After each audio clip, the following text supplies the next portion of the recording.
Now, one thing that I hate about diets and fad diets and people that, let's say, are hyper interested in exercise is I find that it sort of imparts a type A personality, if you will, and it really it becomes very stressful.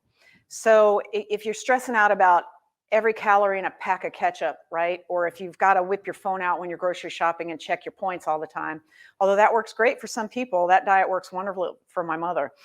Um, if you're worried about, do I eat tomatoes on Wednesdays or can I have strawberries after 8 p.m.? When you start having diets like that, it just becomes a little bit stressful. And then guess what happens? Your cortisol levels go up and you increase your oxidative stress anyway through mental stress. So for me, um, a successful diet and a successful exercise routine would not increase your mental stress to the point where it becomes detrimental to your health. So the whole purpose of weight loss, dieting, and exercise, in my mind, is not actual weight loss. It doesn't really matter what you look like, in my opinion.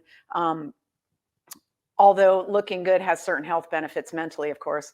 What matters is that losing weight means you reduce chronic inflammation and you reduce oxidative stress. And if you've watched my other talks, or if you go back and watch the one about oxidative stress, you'll know what I mean.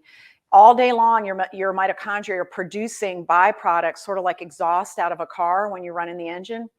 That exhaust is attacking your body and killing your cells. So you have to have some way to capture that exhaust and neutralize it and get it out of the system. And that's where antioxidants and phytochemicals come into play.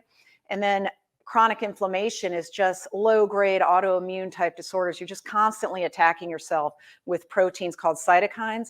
And if you have too much fat, the proteins are called adipokines. So fat cells themselves actually produce chronic inflammation on an ongoing basis, 24 hours a day, 365 days a year, which means every pound of fat extra that you have, not only does your heart have to pump blood through an extra mile of capillaries, but you are also basically just attacking yourself with just annoying pinpricks all day long of inflammation.